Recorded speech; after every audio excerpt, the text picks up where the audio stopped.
Dans la province du Haut-Katanga, nouvelle incursion des éléments Bakata-Katanga au territoire de Mitaba. À Kisele, des cas de rançon ont été signalés.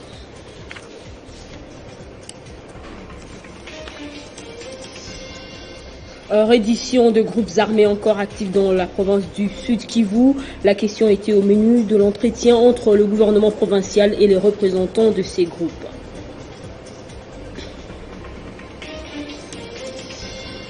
Au Kasaï oriental, le manque de l'énergie électrique pendant plus d'un mois affecte les activités économiques de certaines petites et moyennes entreprises. À suivre dans ce journal les précisions du directeur de la Fédération des entreprises du Congo à Mbuji-Mayi.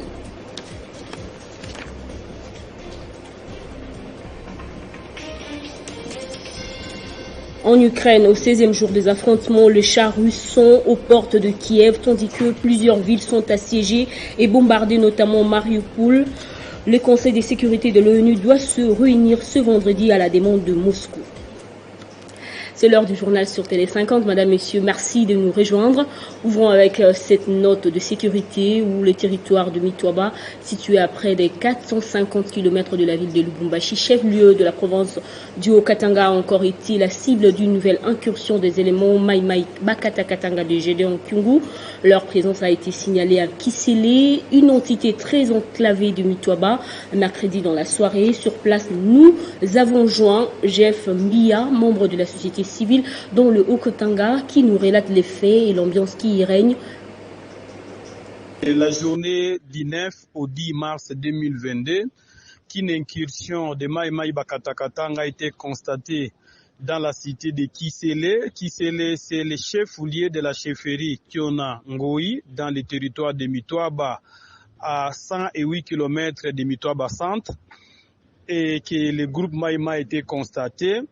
Et ces groupes qui n'avaient la plupart été porteurs de flèches est venu dans une incursion de rançonnement. Ils n'ont fait que rançonner les motards et les petits commerçants qui étaient sur place. Un des motards qui voulait ou qui tentait de résister avait reçu une flèche. On l'a amené au centre de santé de Kisele où il reçoit des soins. Il faut signaler ces groupes-là opèrent côté Mutendele, côté aussi Kankoko-la vers Mutabi dans les territoires de Puerto à Kiona Nzini où on trouve les Bazela de Puerto.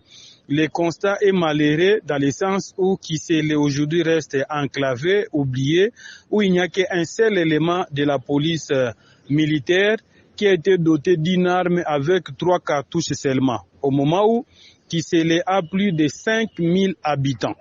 Conséquence, on ne sait pas maîtriser ces éléments Maï qui viennent souvent pour procéder au rançonnement.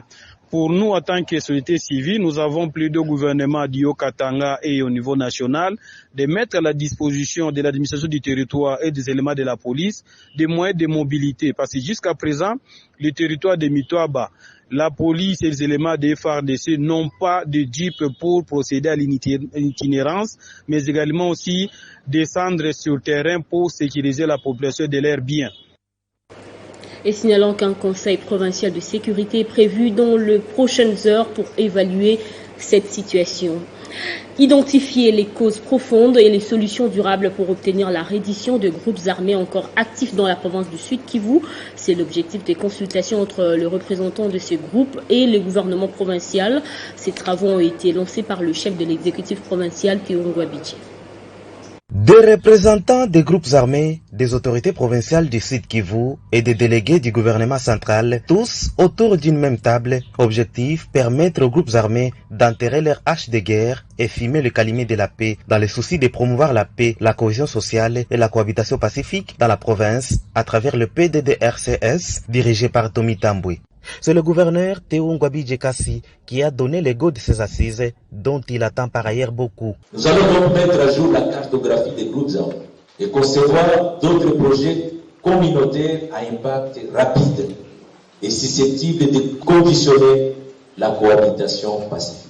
Il n'y a pas de chemin pour la paix si ce n'est que par la cohabitation pacifique. Ça doit cesser la stigmatisation, la haine, les discours qui divisent les communautés. Ça ne nous amènera absolument nulle part. Pour l'autorité provinciale, il ne s'agit pas d'un dialogue de discours avec les parties prenantes, mais un rendez-vous qui donnera des résultats car l'ère n'est plus au discours, au cahier de charges, ni plus loin encore aux accusations des uns contre les autres. Bref, ceux qui ne vont pas obtempérer seront traqués par les forces armées congolaises. Ils seront traqués, anéantis et neutralisés pour que la paix revienne. Le chef de l'État a juré de donner sa vie pour que la paix rentre dans cette province. Et il a dit, le temps des discours est terminé. Saisissez donc cette chance qui nous est offerte aujourd'hui pour une reddition et un engagement dans ce programme sanitaire TDCS. Le vivre ensemble est la clé de voûte pour le retour effectif de la paix. Tel est le message du chef de l'État, Félix-Antoine Tshisekedi Tshilombo, transmis par Théo Ngwabidje Kassi aux notables, acteurs politiques, aux groupes armés, aux organisations de la société civile, à des leaders religieux, des jeunes et des femmes pour un sens d'écoute et de tolérance mutuelle en privilégiant la paix et l'intérêt supérieur de la nation ainsi que de leurs entités respectives au cours de ces assises.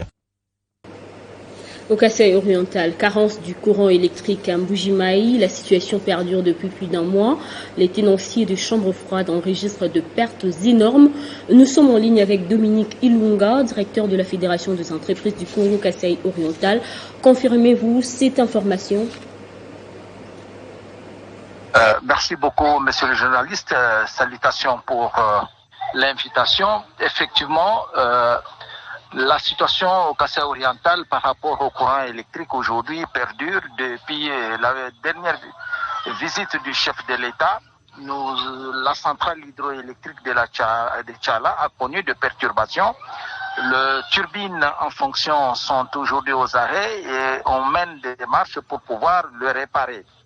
Mais cette situation ne date pas d'aujourd'hui. Ça fait plusieurs années que nous décrions, dénonçons et lançons des cris d'alarme pour que la centrale hydroélectrique de Tchala soit réhabilitée.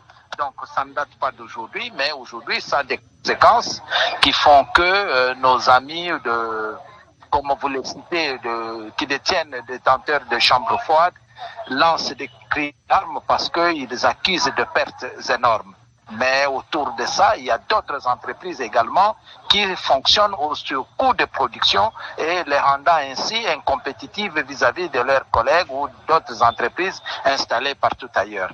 Donc c'est la situation du Kasaï oriental qui dérange, voire même le fonctionnement normal de toutes les directions ou des entreprises pose problème si vous n'avez pas de groupe électrogène, mais même si vous en avez, avec un litre de carburant qui vous coûte plus ou moins 5 000 francs le litre, vous devez en consommer 80 par jour, vous vous rendrez compte directement comment ces entreprises ont des difficultés de fonctionnement.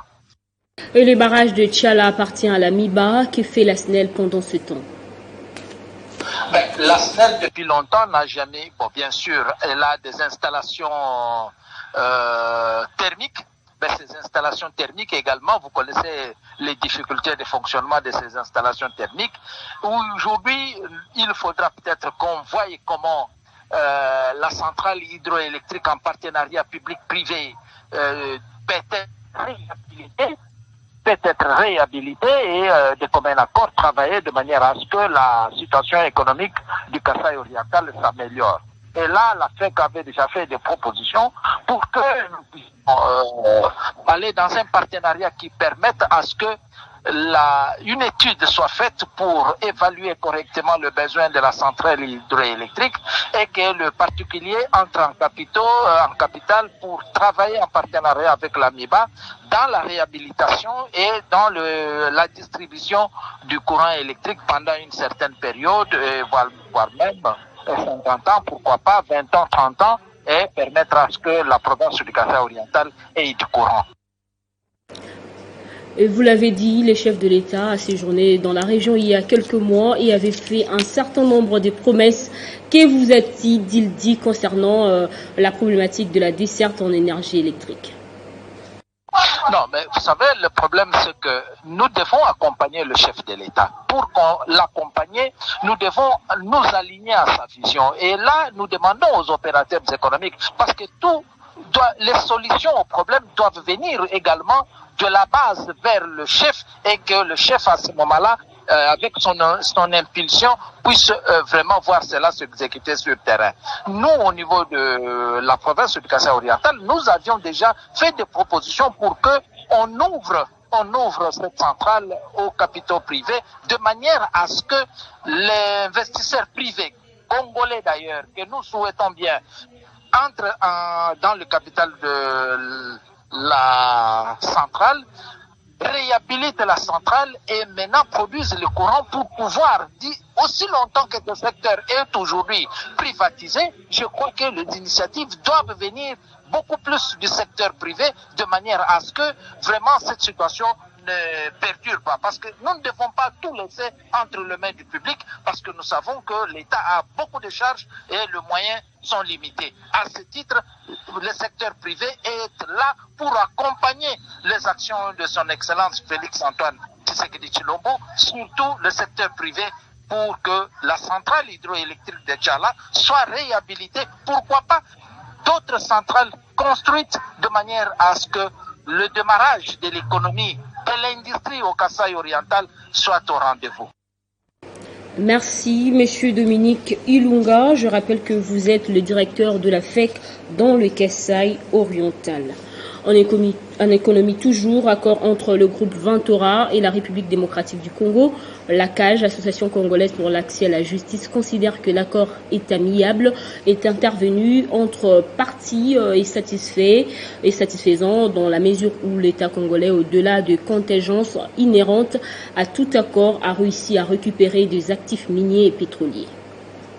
Dans le cadre de son programme Bonne Gouvernance et État de droit, l'Association congolaise pour l'accès à la justice, ACAJ en sigle, a organisé un débat citoyen sur le protocole d'accord à l'amiable conclu entre le gouvernement congolais et le groupe Ventora de l'homme d'affaires israélien Dan Gertler. Au nom de sa structure, Georges Kapiamba a salué cette initiative qui devrait permettre à la RDC de récupérer les blocs et actifs concernés, évalués à plusieurs milliards de dollars. Un accord qui mérite d'être encouragé et renchéri les patrons de la CAJ, un joli coup satisfaisant réalisé au moment où le peuple attend beaucoup de son gouvernement. La CAJ considère que l'accord amiable intervenu entre parties est satisfaisant dans la mesure où l'État congolais, au-delà des contingences inhérentes à tout accord, a réussi à récupérer des actifs miniers et pétroliers donnés pour perdus depuis plusieurs années à la suite d'accords antérieurs délibérément défavorables aux intérêts de la République. C'est en soi une bonne nouvelle pour les affaires des opérateurs miniers, mais aussi peuple congolais à travers son gouvernement. Concernant les sanctions américaines infligées à Dan Gertler, Maître Benoît Chibangu, intervenant sur les questions minières, a déclaré que ces dernières ont permis l'aboutissement de ces protocoles d'accord et ont valu à promouvoir la lutte contre la corruption. La CAJ invite donc la société civile à exercer une veille permanente pour décourager toute tentative de détournement qui pourrait s'organiser sur les revenus de l'application de cet accord et demande également la publication du dit accord. Processus électoral, la coalition Lamuka préconise un dialogue entre parties prenantes pour sa réussite. Le secrétaire général de l'ECD de Martin Fayulu suggère la médiation de la MONUSCO. Pour en parler, nous sommes en ligne d'abord avec Prince Epengue, cadre de Lamuka. Bonjour Monsieur Prince Epengue. Lamuka propose un dialogue sous la médiation de la MONUSCO sur le consensus autour du processus électoral. Êtes-vous réaliste par rapport à votre démarche?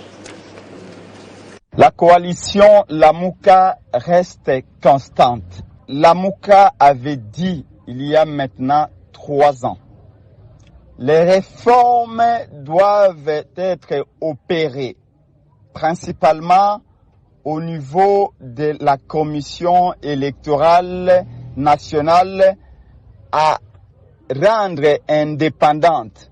Cette logique de la coalition Lamuka n'a pas changé d'un iota. Lamuka avait en ce temps-là fait une proposition.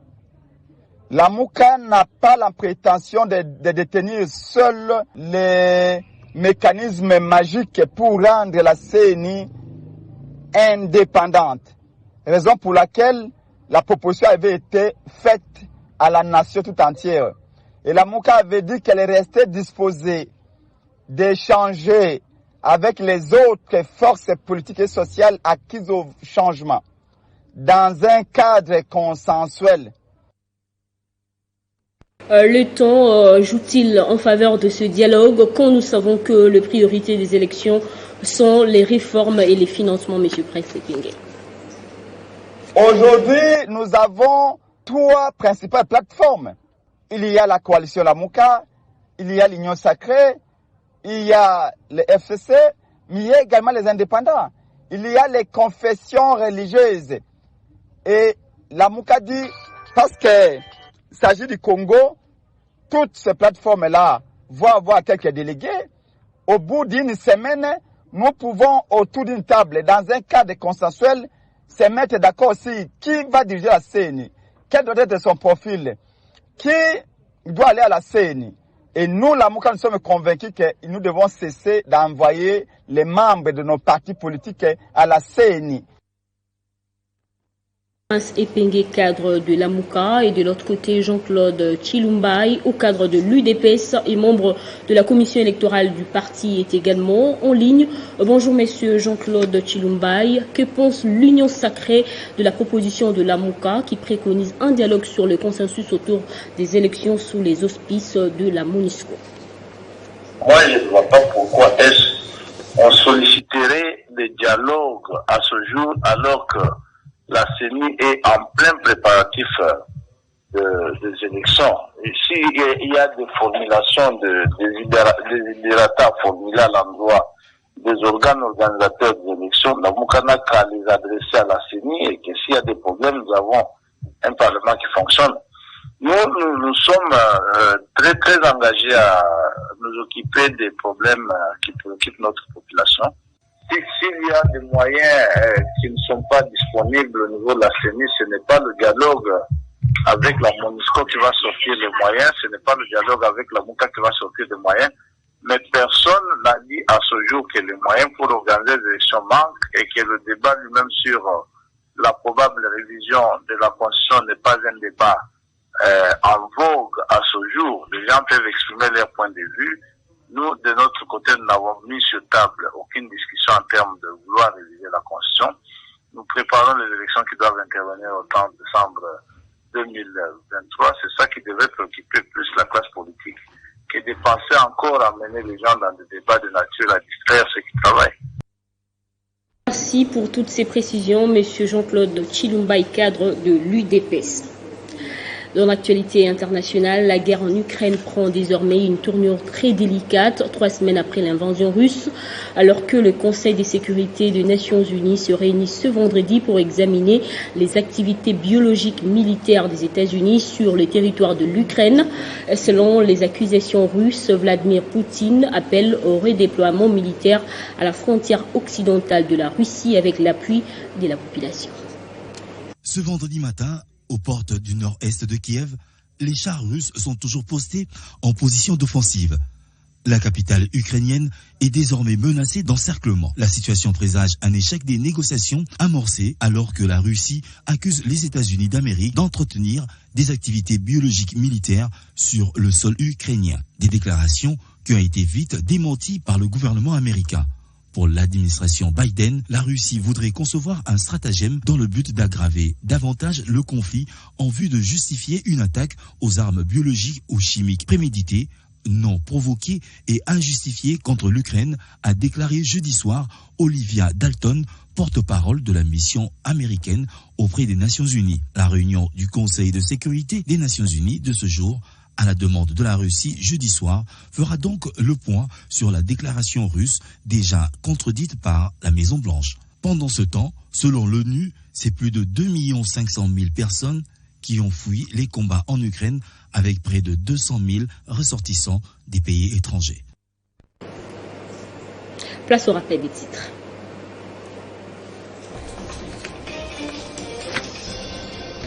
Dans la province du Haut-Katanga, nouvelle incursion des éléments Bakata-Katanga au territoire des Mitouaba, à Kisele, des cas de rançon ont été signalés.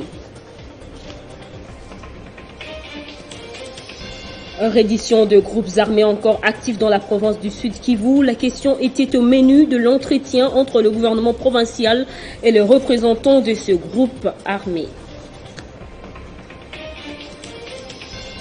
Au Kasaï oriental, le manque de l'énergie électrique pendant plus d'un mois affecte les activités économiques de certaines petites et moyennes entreprises.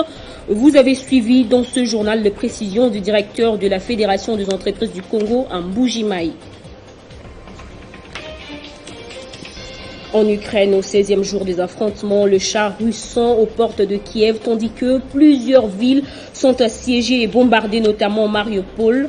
Le Conseil de sécurité de l'ONU doit se tenir ce vendredi à la demande de Moscou. Merci de votre fidélité à Télé 50. Rejoignez-nous sur Banamboka Congo via YouTube pour plus d'informations.